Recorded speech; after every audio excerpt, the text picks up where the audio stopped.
Hello students, देखिए मैं आपके साथ जो है डिस्कस करने जा रहा हूँ थ्रू एन एग्जांपल कि हाउ द एनुअल वैल्यू या how the income from house property जो है वो इज़ कैलकुलेटेड।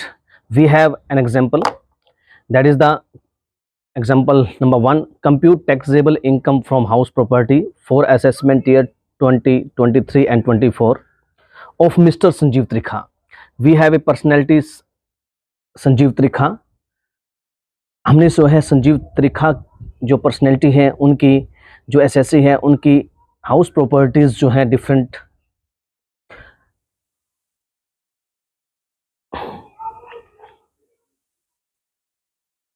हेलो स्टूडेंट्स, देखिए मैं with the help of the example आपके साथ ये डिस्कस करने जा रहा हूं कि how the taxable income from house property head is calculated.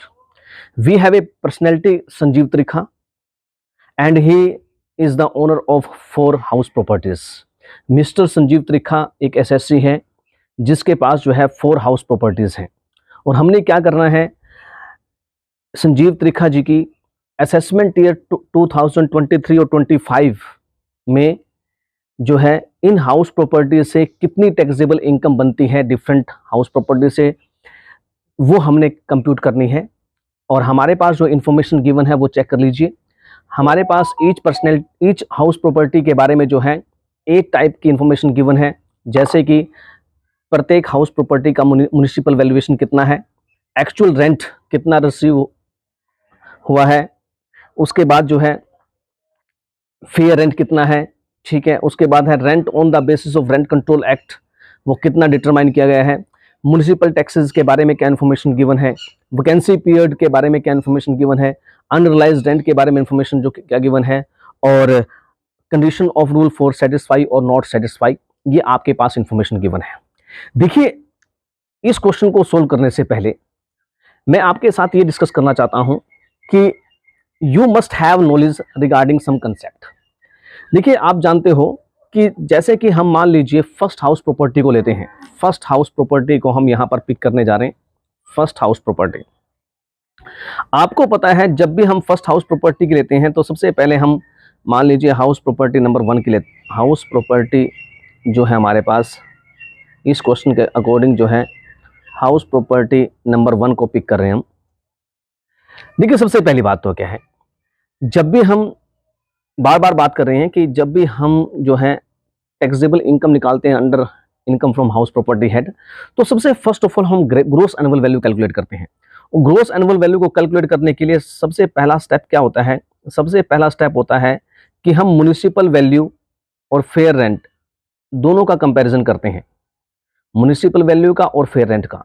अब देखिए फर्स्ट प्रॉपर्टी की म्युनिसिपल वैल्यू कितनी है 40,000 और फेयर रेंट कितना है 6,000, और हमें पता है इन दोनों में से जो भी ज़्यादा होता है वो अमाउंट हम लेके चलते हैं। यानी फर्स्ट हाउस प्रॉपर्टी में म्युनिसिपल वैल्यूएशन और फेयर रेंट इन दोनों में से जो ज़्यादा अमाउंट है वो है 60,000 रुपीज़, तो हमारे पास आ गया 60,000 रुपीज़, नंबर 1। नंबर 2, अब हम सेकंड स्टेप में जो है एक्सपेक्टेड रेंट निकालते हैं, एक्सपेक्टेड रेंट। और हमें पता है जो हमारा फर्स्ट स्टेप का रिजल्ट आया है यानी 60,000, उसको हम कंपेयर करते हैं जो स्टैंडर्ड रेंट होता है जो डिटरमाइन किया जाता है रेंट कंट्रोल एक्ट द्वारा, यानी rent on the basis of rent control act, that is 38,000। It means this is standard rent, this is standard rent. तो इट मीन्स हमारे पास 60,000 जो फर्स्ट का रिजल्ट है और स्टैंडर्ड रेंट हमारे पास है 38,000। विच एवर इज लोअर उसको हम पिक करके चलते हैं, जो भी कम आया उसको वो हमारे पास 38,000। अब थर्ड स्टेप में हम ग्रोस एनुअल वैल्यू कैलकुलेट करते हैं। ग्रोस एनुअल वैल्यू जो क्या करते हैं, कैलकुलेट करते हैं। और ग्रोस एनुअल वैल्यू को निकालने के लिए जो आपके पास एक्सपेक्टेड रेंट आया है यानी सेकंड स्टेप में वो है 38,000, उसको हम कंपेयर करते हैं एक्चुअल रेंट रिसीव के साथ, एक्चुअल रेंट रिसीव्ड के साथ। देखिए आपने जल्दबाजी नहीं करनी है एक्चुअल रेंट रिसीव को कंप्यूट करने के लिए। आपने ये ध्यान रखना है कि क्या कोई वैकेंसी पीरियड तो नहीं है, यानी वैकेंसी पीरियड से एक्चुअल जो रेंट रिसीव्ड है वो रिड्यूस हो जाता है। देखिए पहले इस फर्स्ट हाउस प्रॉपर्टी में वैकेंसी पीरियड नहीं है, इसका मतलब ये है कि वैकेंसी पीरियड नहीं है तो आपको 12 के 12 मंथ का इंटरेस्ट रिसीव्ड रेंट रिसीव हुआ है, यानी 4,000 के हिसाब से जो है 48,000 रुपीज। इन दोनों में से जो हायर होता है, जो मोर होता है, that is taken as the gross annual value. तो हमारे पास जो ग्रोस एनुअल वैल्यू आ चुकी है दैट इज द 48,000, ये हमारे पास आ चुके ग्रोस एनुअल वैल्यू। अब देखिए ध्यान से क्लियर कट कि अगर हमने फर्स्ट हाउस प्रॉपर्टी के बारे में बात की है तो सबसे पहली बात है हमने म्युनिसिपल वैल्यू और फेयर रेंट का कंपैरिजन किया है, उसमें से जो भी ज़्यादा है वो हमने अमाउंट यहाँ पर मेंशन कर लिया, वो हमने यहाँ पर क्या कर लिया मेंशन, ये 48,000 बाहर वाले कॉलम में आ जाएंगे। उसके बाद हमने क्या किया, एक्सपेक्टेड रेंट निकालने के लिए फर्स्ट का रिजल्ट और जो आपके पास स्टैंडर्ड रेंट है उसका कंपैरिजन किया, विच एवरेज लोअर, जो भी इन दोनों में से कम था उसको हमने पिक किया और यहाँ पर मेंशन कर दिया। और ग्रोस एनुअल वैल्यू को निकालने के लिए हम जो है एक्सपेक्टेड रेंट और एक्चुअल रेंट रिसीव्ड का कंपैरिजन करते हैं, विच एवरेज मोर, इन दोनों में से जो क्या होगा, कोई जो भी ज़्यादा होगा उस अमाउंट को पिक किया जाता है और that is known as the gross annual value, उसी को हम ग्रोस एनुअल वैल्यू के नाम से जानते हैं। अब बात आती है नंबर 1। देखिए यहाँ पर सबसे पहली बात तो ये है कि जो म्युनिसिपल वैल्यू है वो आपको पता होनी चाहिए। कई बार जो है म्युनिसिपल वैल्यू गिवन नहीं होती, म्युनिसिपल टैक्सेस गिवन होते हैं, तो म्युनिसिपल टैक्सेस के बेस पर जो है म्युनिसिपल वैल्यू निकालनी पड़ती है, ठीक है, पहली बात। दूसरी बात मोस्ट इंपॉर्टेंट, जो आप ये जो 38,000 है, जो रेंट कंट्रोल एक्ट के अकॉर्डिंग जो आपके पास अमाउंट आया है उसको हम स्टैंडर्ड रेंट कहते हैं।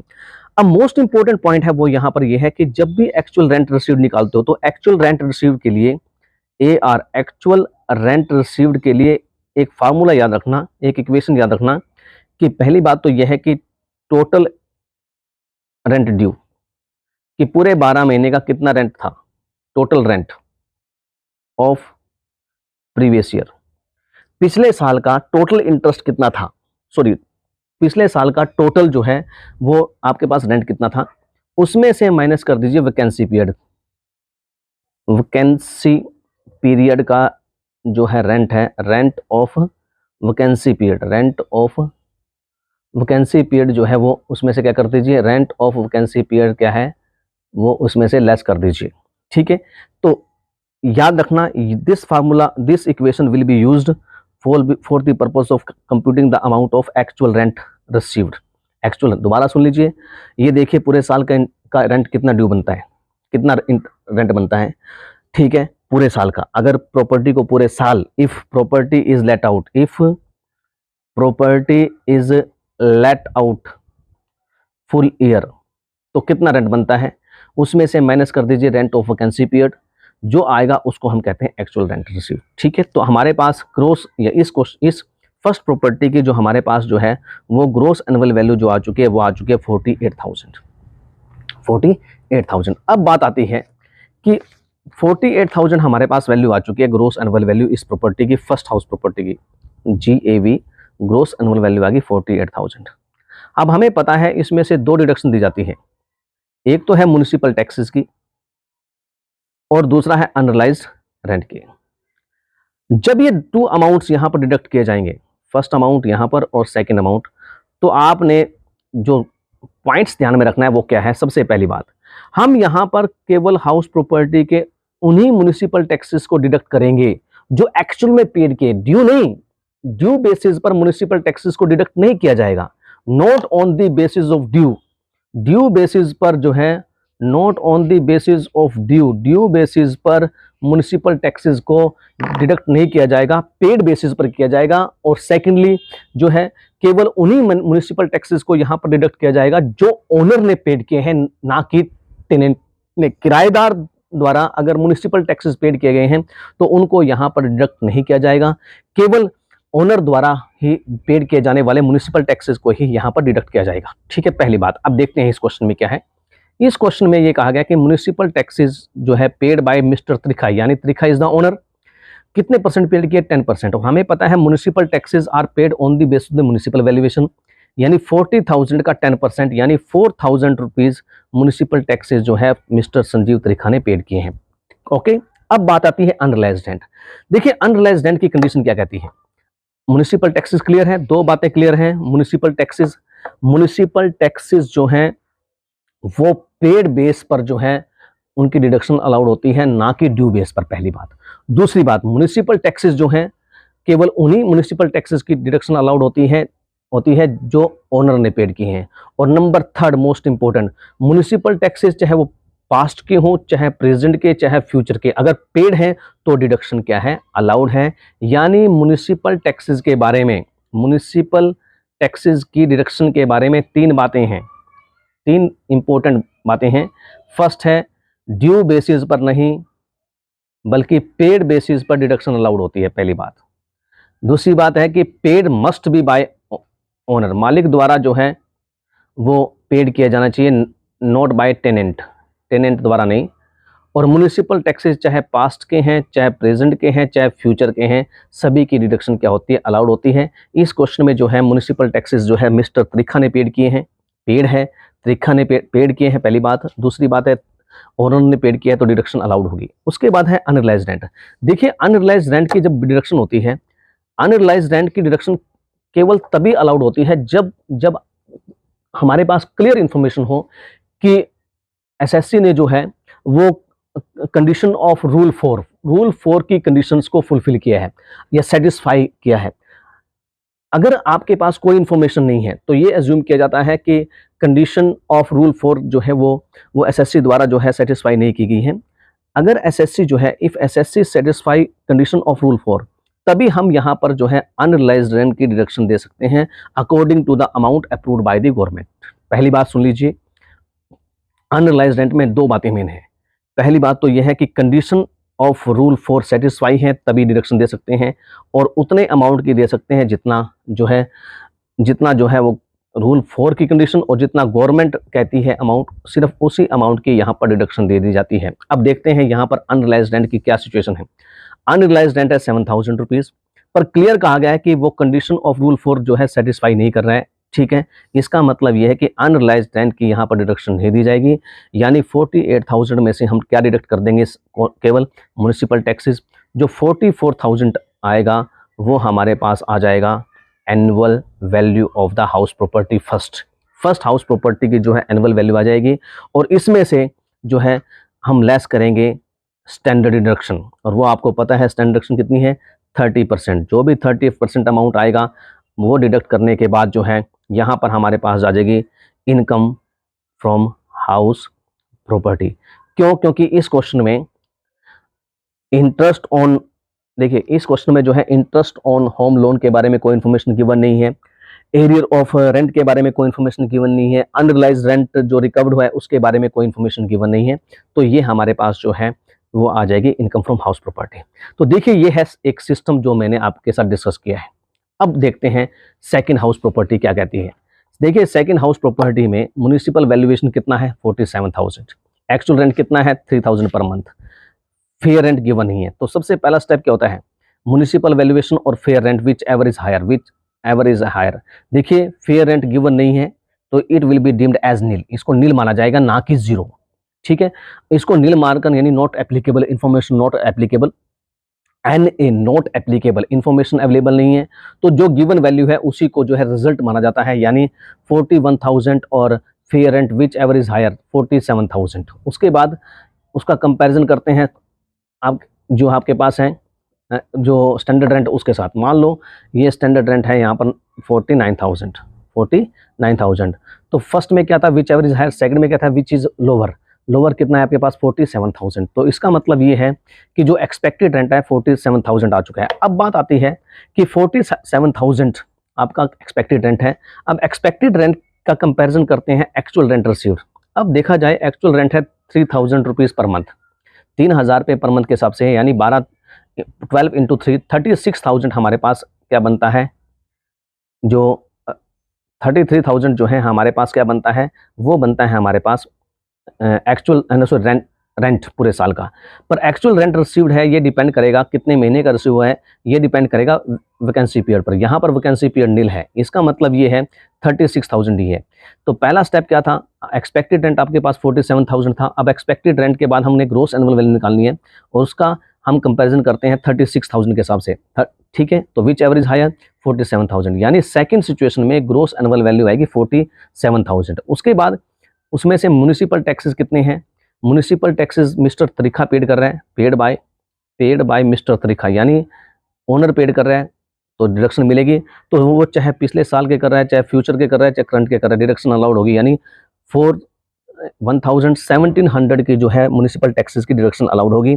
अनरियलाइज्ड रेंट है 6000, और क्योंकि conditions for rule of for वो कंप्लीट की जा रही है, तो इसका मतलब ये है कि आपको जो है 6000 की डिडक्शन जो है अनरियलाइज्ड रेंट की वो भी मिल जाएगी।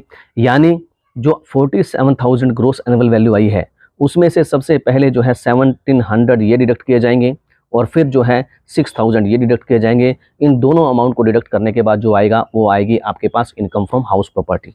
ओके, अब हम चलते हैं पॉइंट नंबर 3 की तरफ, प्रॉपर्टी नंबर 3।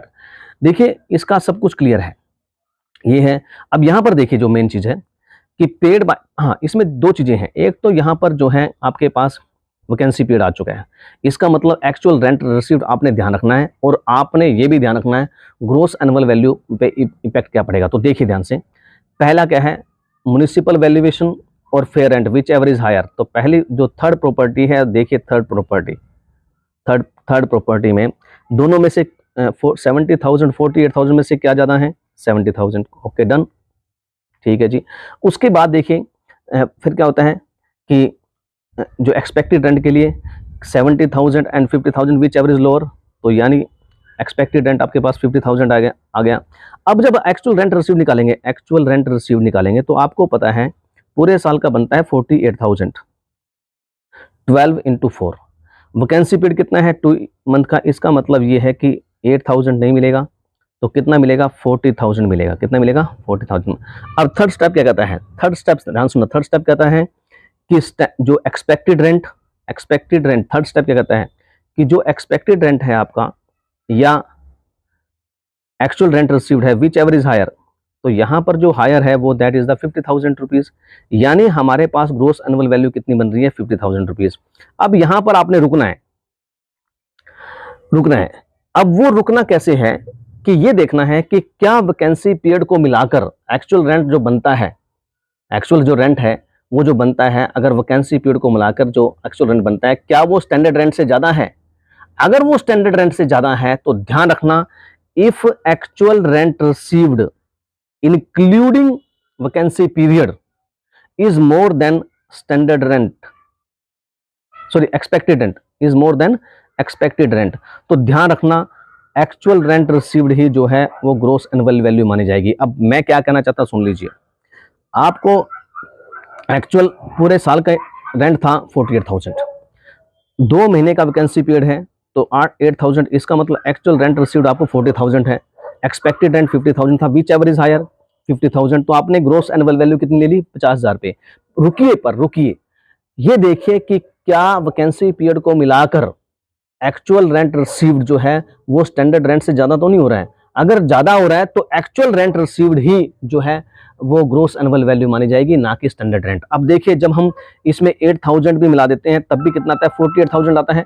तो 48,000 जो है आपके पास आ जाता है। इसका मतलब ये है कि स्टैंडर्ड रेंट अब भी ज्यादा है, तो स्टैंडर्ड रेंट को ही क्या माना जाएगा, ग्रोस एनुअल वैल्यू माना जाएगा।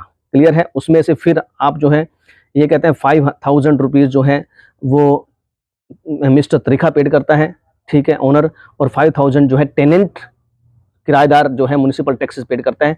तो जो टेनेंट पेड कर रहा है 5,000 उसको इग्नोर कर दिया जाएगा, ठीक है। और उसके बाद यहाँ पर देखिए जो अनरियलाइज्ड रेंट है according to the from the point of view mister Trikha के पॉइंट ऑफ व्यू से अनरियलाइज्ड रेंट कितना है, वो है 17,000। गवर्नमेंट वो रूल 4 को कंप्लीट कर रहा है, यस, ठीक है, पर कितने पैसे के लिए, सिर्फ कितने अमाउंट के लिए, सिर्फ 8,000 की। यानी डिडक्शन 17,000 की नहीं मिलेगी अनरियलाइज्ड रेंट की, वो सिर्फ कितने की मिलेगी, 8,000 की। यानी 5,000 यहाँ पर 10,000 की डिडक्शन नहीं मिलेगी म्युनिसिपल टैक्सेस की, सिर्फ जो मिस्टर त्रिखा ने पेड किए हैं 5,000 उनकी डिडक्शन मिलेगी। और सेकेंडली जो है क्योंकि उस अनरियलाइज्ड रेंट टोटल 17,000 है, कंडीशंस ऑफ रूल 4 कंप्लीट करने के बाद सिर्फ डिडक्शन मिल रही है 8,000 की, तो सिर्फ 8,000 को जो है वो क्या किया जाएगा, यूज किया जाएगा, ठीक है। उसके बाद जब हम नेक्स्ट क्वेश्चन की तरफ जाते हैं, इसमें और इसमें क्या डिफरेंस है। देखिए इसमें और इसमें डिफरेंस क्या है। पहली बात देख लीजिए, म्युनिसिपल वैल्यू गिवन नहीं है, पर हमें यह पता है कि जो 18,000 पेड किए हैं 2 सालों के, ठीक है, वो है ओके। अब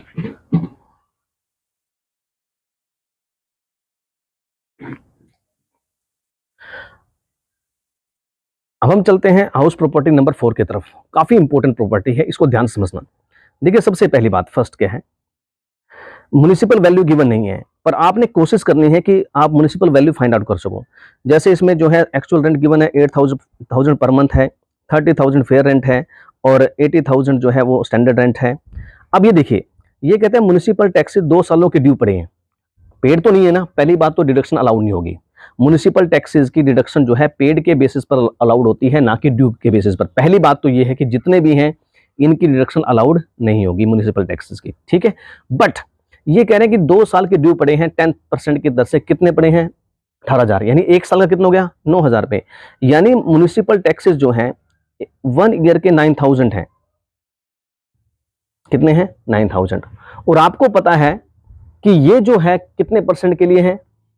ये 10% वैल्यू के हैं, 10% वैल्यू के। यानी म्युनिसिपल जो टैक्सेस की जो वैल्यू है उनके 10% जो है वो कितना है? 90। इसका मतलब ये 10% के हैं, ठीक है। और इसको 100 में कन्वर्ट कर दीजिए, यानी इसका मतलब ये है कि जो आपके पास म्युनिसिपल वैल्यू आएगी that will be the 9 lakh. Municipal जो वैल्यू आएगी वो आएगी 9 लाख रुपीस। बात समझ में आई या नहीं आई? ठीक है, इसको 1,800 रुपये मान लेते हैं। सुन लीजिए, देखिए अब हमारे पास है हाउस नंबर 4। हाउस नंबर 4 में देखिए म्युनिसिपल वैल्यूएशन गिवन नहीं है, पर ये गिवन है कि लास्ट के 2 इयर्स का जो म्युनिसिपल टैक्स है वो ड्यू है 1,800 रुपीज 2 साल के। यानी 1 साल के जो यानी 1 साल के जो आपके पास म्युनिसिपल टैक्सेस कितने बने? 900 रुपये। और आपको पता है ये किसका है? ये 10% है म्युनिसिपल वैल्यू का। यानी 10% अगर 900 रुपये है तो उसको 100% में कन्वर्ट करेंगे तो कितना बनेगा? 90,000, 90,000 रुपीज। इसका मतलब ये है कि हमारे पास यहाँ पर जो म्युनिसिपल वैल्यू आएगी वो आएगी 90,000 रुपये। बात समझ में आई? आपने कोशिश करनी है म्युनिसिपल वैल्यू को निकालने की। चलिए, पहली प्रॉपर्टी की म्युनिसिपल वैल्यू 90,000 आ चुकी है, ठीक है। उसके बाद एक्चुअल फेयर रेंट कितना है? 30,000। तो विच एवरेज लो, विच एवरेज हायर? 90,000 रुपये, ठीक है। लो जी, 90,000 रुपये आपके पास आ गए यहाँ पर। क्लियर है? उसके बाद जब हम उसका कंपैरिजन करते हैं स्टैंडर्ड रेंट के साथ, कितना है विच एवरेज लोअर? 80,000। इसका मतलब ये है एक्सपेक्टेड जो रेंट आपके पास आ चुका है वो है 80,000। अब आपके पास बात आती है एक्चुअल रेंट रिसीव्ड की। देखिए, एक महीने का जो रेंट है वो 8,000 रुपये है, यानी 12 इंटू 8 96,000 पूरे साल का रेंट बनता है। पर क्योंकि ये 3 महीने जो है मकान खाली रहा है, 24,000 लेस कर दीजिए, यानी आपके पास जो एक्चुअल रेंट रिसीव्ड आया वो आया 72,000। ध्यान से समझना मेरी बात। 72,000 एक्चुअल रेंट रिसीव्ड है, एक्सपेक्टेड रेंट है 80,000, विच एवर इज मोर? 80,000। अब यहां पर रुकना जरूरी है आपके लिए। 80,000 आपके अकॉर्डिंग वैकेंसी पीरियड में एक्सपेक्टेड रेंट जो है एक्चुअल रेंट रिसीव्ड से ज्यादा है, इसलिए वो उसकी आपने ग्रोस एनुअल वैल्यू निकाल ली। पर मैंने आपको ये कहा था जब भी वैकेंसी पीरियड गिवन हो तो ग्रोस वैल्यू को कैलकुलेट करने में जल्दबाजी नहीं करनी है। आपने ये देखना है कि कोई बात नहीं, आपने निकाल ली gross annual value, expected rent ज्यादा है 80,000। देखिए, अगर यहाँ एक्चुअल रेंट रिसीव्ड ज्यादा है फिर तो कोई प्रॉब्लम नहीं है, फिर कोई प्रॉब्लम नहीं है। जैसे मान ली पिछली बार में इसमें था, इसमें आपके पास एक्चुअल रेंट रिसीव्ड कितना था जो है, ठीक है, वैकेंसी पीरियड को मिलाकर वो था 48,000 था, ठीक है, फिर भी कम था, ठीक है। मैं ये कह रहा हूं कि अगर ज्यादा है तो आपने ये देखना है कि जो अगर एक्चुअल रेंट रिसीव्ड में वैकेंसी पीरियड का भी रेंट जोड़ दें, यानी 24,000 को भी जोड़ दें, तो टोटल कितना बनता है? 96,000। इसका मतलब ये है कि अब हमने कंपैरिजन 80,000 का 70,000 से नहीं करना है, किससे करना है? 94,000 से। If due to the vacancy actual rent received including vacancy period it is more than the standard rent, then actual rent received will be the gross annual value। बात समझ में आई कि अगर आपके पास वैकेंसी पीरियड के दौरान due to the vacancy period के कारण अगर आपका actual rent received including vacancy period जो है एक्सपेक्टेड रेंट से ज्यादा बनता है, किससे बनता है? एक्सपेक्टेड रेंट से ज्यादा, तो जो एक्चुअल रेंट रिसीव्ड है वही जो है वो ग्रोस एनुअल वैल्यू जो है वो कंप्यूट की जाएगी, एज्यूम की जाएगी। तो ये है हमारे पास जो है बेसिक क्वेश्चन। इसमें हमने जो है डिस्कशन क्या क्या की है, जल्दी से मैं बात करता हूँ। पहली बात है म्युनिसिपल वैल्यू गिवन नहीं थी, फिर हमने निकाली। दूसरी बात है कि टैक्स, जो म्युनिसिपल टैक्सेस हैं वो ड्यू बेस पर नहीं बल्कि पेड बेस पर, और पेड बाय द ओनर जो है वो डिडक्टिबल होते हैं। अनरियलाइज्ड रेंट की डिडक्शन तभी मिलेगी जब रूल 4 सेटिस्फाई हो, और वो भी उतने अमाउंट की मिलेगी जितनी गवर्नमेंट कहती है। ओके, थैंक यू इस क्वेश्चन को